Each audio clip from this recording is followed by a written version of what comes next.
how to get into De La Riva from a seated guard position. So let's just say playing a seated guard position, which Carl's goal is to get me on the back, flat on my back to pass. Very hard for Carl to pass with my back off the map because I've got mobility. So again, from this position, he'll probably try to get me on my back, and a basic way of doing that is you just pick up my feet. Once I'm here, then I have less mobility, and now he can try to work his passing game.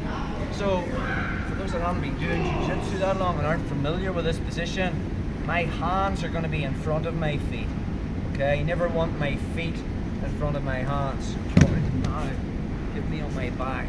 So hands in front of feet. For Carl to get to my feet, he has to get past my hands. So the minute his hands come within range, I'm going to make a sleeve grip, okay, on the sleeve, and a no-gi grip, okay, on his so I'm doubling up.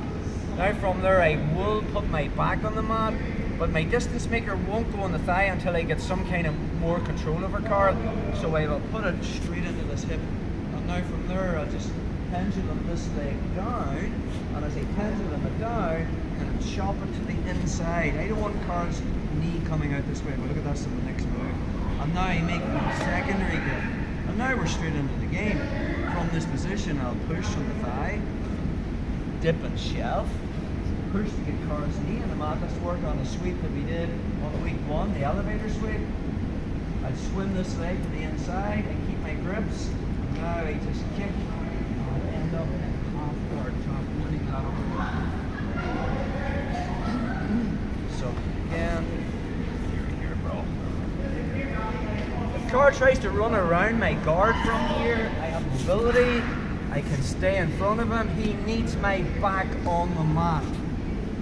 This is why my hands are never here, because he can just reach down and pick up my feet, or pushing my head, or pushing my shoulders. If he's pushing on my head, I can keep my hands up here. If he pushes on my shoulders, get me down to straight leg, perfect. I'll be hand fighting that whole time. But we keep it simple. When he reaches for my feet, I just make grips. I find the sleeve on his left, and then I just double up. Now, how do I get the De La Riva from there?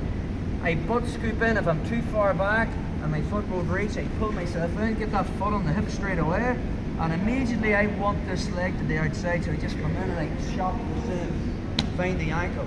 Now there's my distance maker, comes off the hip, pushes on the thigh, I get seated guard, and then I just dip and shove again. So just get his hands on the mat, push on the knee, get that knee down, that leg comes to the inside, I just keep my grips.